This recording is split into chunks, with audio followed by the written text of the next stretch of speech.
Hello there. First, disclaimer. I'm not a financial advisor. This is purely for entertainment. Do your own due diligence. So, derivatives. What are they? Derivatives, unlike calculus, where x squared, the derivative of that is 2x, financial derivatives are a contract between entities to trade an underlying into the future. Now, there's only three types of derivatives, but there are infinite kinds of things that can be written upon that can have derivatives contracts made. So the three types of derivatives are futures, options, and swaps. So we'll start with futures and we'll get into an example. We're going to use an example of building a city, right? In the middle of nowhere. So futures are, for example, anything and everything. You can write futures on commodities. For example, you're going to build a city between point A and point B. So city A is 2 hours away from city B, and they trade between each other. Products flow back and forth. And the government and private investors get together and say, you know what? We should build the city C right in between city A and city B. That way it can be a hub between the two cities and will reduce our overall costs by making, instead of a 2 hour trip and all the energy and labor and construction that has to happen between the two cities, to city C, and city C can then trade with city A and city B, and we reduce the time to 1 hour, improving the lives of everyone. So what is the first thing you need in a city? Obviously, you need to carve out the area, and that's for city planners. Industrial zone, residential zone, business, retail, all that has to happen ahead of time. Now, it could change along the way, but the first thing you need is power. Other than the connectivity of transportation, you need a power plant. And to build that power plant for this new city that we're going to build together, it takes 10 years. And everything that we're going to do is going to be in multiples of 10. Because if you start getting into any other or the real values, it gets exceedingly complicated. And understand, derivatives aren't for your average person. The average investor doesn't understand. But we're the city builders, and we're going to build a city, and we're going to get the roads in, and then the first thing we need to do is start building that power plant to have the energy for what's about to be produced. So what do you need in a power plant other than a building and equipment? You need a way to transmit the energy. And the most effective way that we know so far is copper wire. So to build a city that will one day become 1 million people, how much copper wire or copper do you need?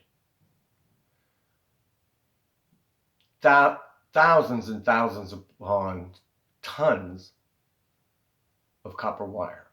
So there has to be someone who mines the copper and makes ingots and then sells that ingot to a producer of copper wire. And then that copper wire has to be delivered to the power plant construction company that's going to lay out the wire throughout the different zones. So that's a futures contract. And the futures contract is derived from copper. Because from today, you and I are going to take shovels and start digging the power plant to begin our city. Well, how do we know what the price of copper is going to be in 10 years? All this has to be, you can't willy-nilly decide you're going to build a city and a power plant and lay out the power grid without taking into consideration your base material, which is copper. So the power plant, the people who are going to build the power plant, who are awarded, right, the utility that's awarded the right to build the power plant is going to go to the producer of the cable and write a futures contract. Now that futures contract can be stepped along the way because, again, the producer of copper doesn't know what his base product is going to cost from the miner, the guy who's mining and refining and getting the ingots that are going to be shipped to the manufacturer of the cable. So they have to write a contract. So right away, in just that one item, there's two contracts, a futures contract. So the power plant is trying to budget itself. Let's say the power plant is going to cost $10 billion. And it has to allocate $1 billion to the cable that they're going to receive from the manufacturer. Now, the manufacturer who's going to sell over the course of 10 years to the power plant $1 billion worth of cable has to go to the miner, right? And in this case, maybe several, right? So additional derivative contracts to have, because imagine if that contract isn't in place. Over the course of 10 years, the price of diesel, the price of equipment, the price of labor is going to go up, right? So the base cost of copper is going to rise. And the manufacturer's costs are going to rise. And the budget of the power plant is going to be affected. So everything has to be sort of leveled off. And there are ways of introducing amendments to contracts if it goes way out of hand. So let's say 1 ton or 2,000 pounds of copper costs $1,000, right? And so they write a futures contract that every year there'll be adjustments, but the first contract says that they're going to pay $1,000 for 1 ton of copper. Now, if the copper stays constant, that's fine. Everybody wins, everybody makes profit. But if the cost of copper goes to $2,000 a ton, the miner is going to lose $1,000 a ton, right? And the manufacturer of the copper wire is going to lose $1,000 a ton. And the power plant will not be affected because they have a futures contract in place. Now, the manufacturer cannot continue, right? Because they're losing $1,000 a ton, and the miner cannot continue because they're losing $1,000 a ton. So the contract has to be amended so that the damage isn't felt by everyone. But also similarly, if the price of copper goes down to $500 a ton, the miner makes $500 a ton more. The manufacturer of the cable makes $500 a ton more. And the power plant, who's overseeing the project, realizes the price drop and that they're paying $500 a ton more. They're going to want to renegotiate the futures contract. So it's a malleable thing, right? The second type are options contracts. Now, option contracts or option warrants, we're going to just call them contracts, are similar, just for the average investor. They're basically either a bullish or a bearish. They're either an optimistic contract where you believe the price is going to rise, or a hedge, a pessimistic viewpoint. A hedge is, so there's really only two kinds. There's either a call option or a put option. A call option is optimistic. A put option is pessimistic, or in this case, like we said, we would consider it a hedge. And we'll go through that because there are just an insane amount of different kinds of options. And then the third one are swaps. The swaps are interbank between companies A, B, and C.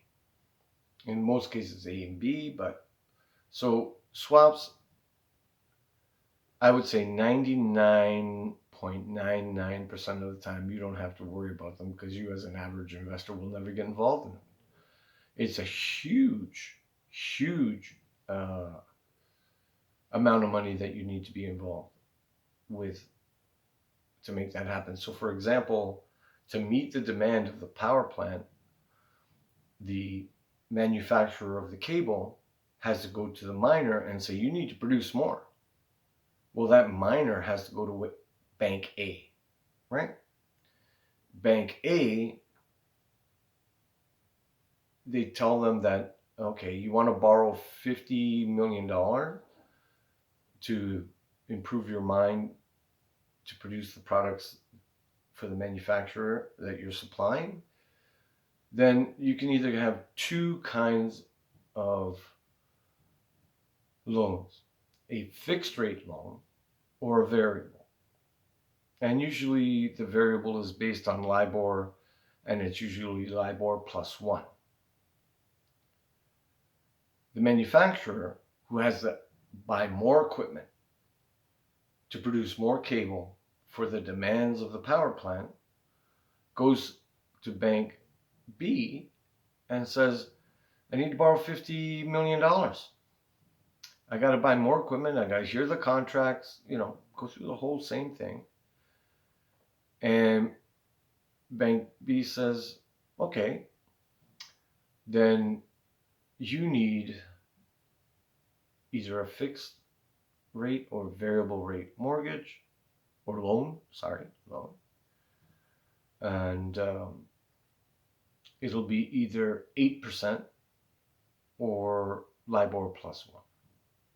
And where Bank C comes into play is it tries to make money. Swaps, you try to make money on the arbitrage, right? Because Bank C has a better borrowing rate than Company A or Company B. So they'll arrange with the other institutions a swap. And generally, the swap bank will make anywhere between 0.5% to 1% skim off the top. That's the arbitrage. So really, I'm not going to get into the complexities of swaps because you're never going to need them. Where you're going to be as a normal retail investor is in options. Now you can get into futures, but let's say you get into copper futures, or you know what, something cool like silver. It's not like a stock. Silver futures are not like a stock where you can buy one share, or in the case of writing an option, you need 100 shares of the underlying to write a contract. They're in the thousands. Like one futures contract for silver is 5,000 ounces. Now, okay, let's say you got the money and you want to invest in the silver's futures market. All derivative contracts are for a fixed date. And if you make a mistake and not close the contract before the end of the fixed date, you have to take ownership. You have to take possession. So, okay, 5,000 ounces, you could do that. But what if it's like 1,000,000 barrels of oil or 50,000 tons of copper? How are you going to do that? So futures markets are really bookends, like futures markets and swaps, right? As an average investor, you're not going to get involved. Now you can do futures contracts on anything, on every kind of commodity, on every kind of, let's say, foreign exchange. It's just, there's an insane amount of futures contracts that can be written. But we're going to live in the options market because as a retail investor, that's your number one concern, because you can handle, some of you can handle the complexities of calls and puts. Calls and puts fall into the category of speculation.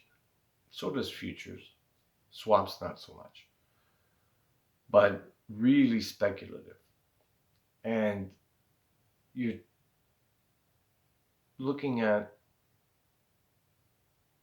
very significant tax implications if things go wrong.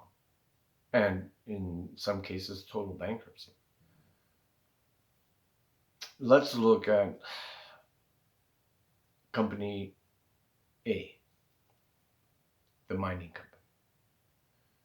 Its shares are sold on the open exchange. And you think, wow, they got a huge contract for the next 10 years with manufacturer B, and the future looks bright. So the mining company shares are selling for $10. And you have a feeling that it's going to go steadily up. But not significantly in one shot, but just steadily. And options work best when the market is flat or slightly trending up. And you say, okay, I think in the next 30 days, the stock is going to go to 10.50. It's going to go up by 50 cents, but it's not going to go to 11. And right now, the options contract, right, a covered call, is $1 for an $11 1 month out strike.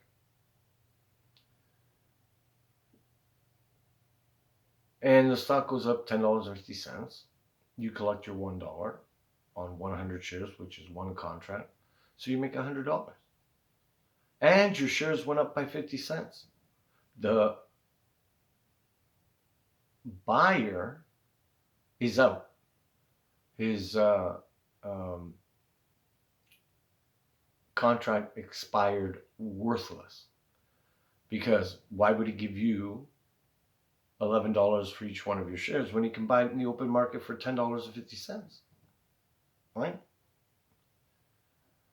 Similarly, if you feel negative And there's two things that can happen here. But if you think that the stock might drop to $9.50, you can hedge with a put option.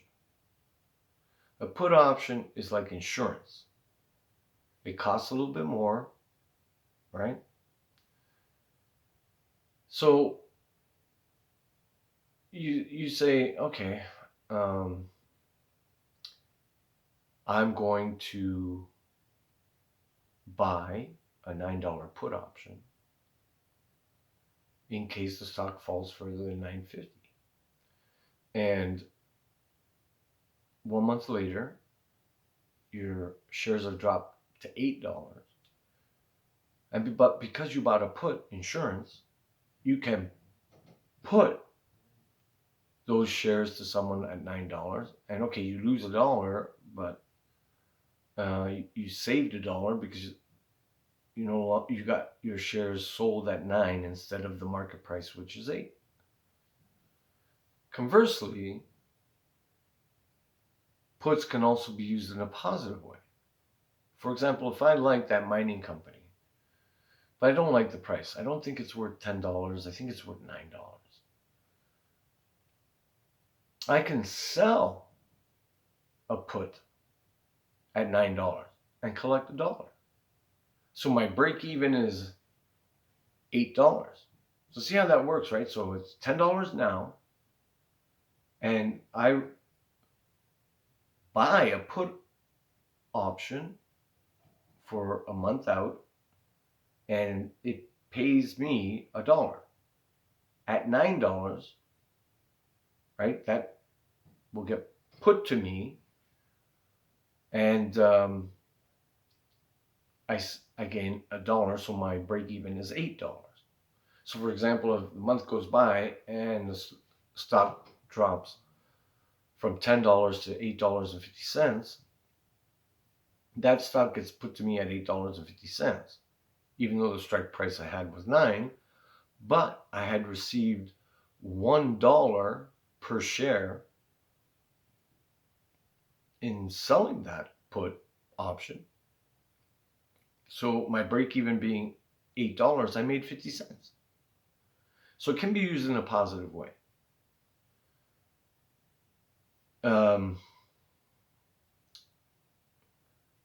Options, futures, are speculative in nature.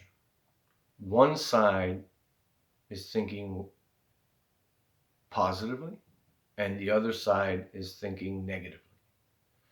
Now, in futures and options, especially in futures, you don't have to have two people making one contract.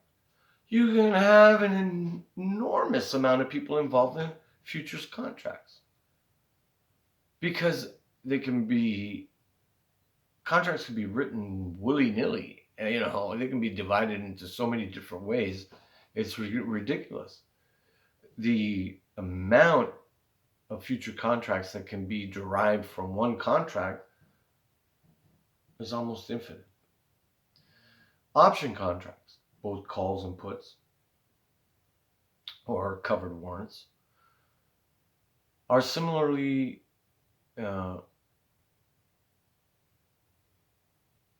spaced out in the sense that you can have covered calls, you can have naked call, you can have cash covered puts, cash covered calls, synthetics, right, where you buy deep in the money calls and puts. Like the Greeks control derivative pricing, and the only control you really have is theta, right? Theta is duration, how long the contract is for. Is it 1 day, 1 week, 1 month, 6 months, 1 year, 2 years? That's up to you, the writer of the option. When dealing with derivatives, going back to the city, nobody knows what 10 years from now is going to be. So those are very complex. When it comes to futures contracts. When it comes to swaps, we don't even swim in that water. Swaps are for banks and banks only, pretty much, investment companies. Where we live is in the options market.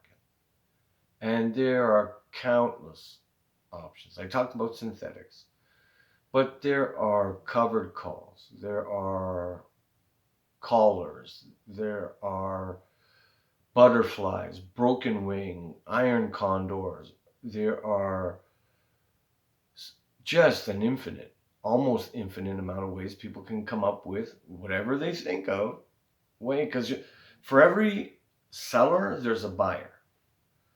What I found with derivatives trading, either futures, options, or swaps, whoever writes the contract is generally the one in the most advantageous position.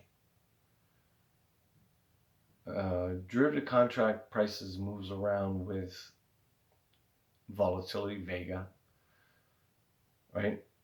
The implied volatility goes up because of 1,001 reasons.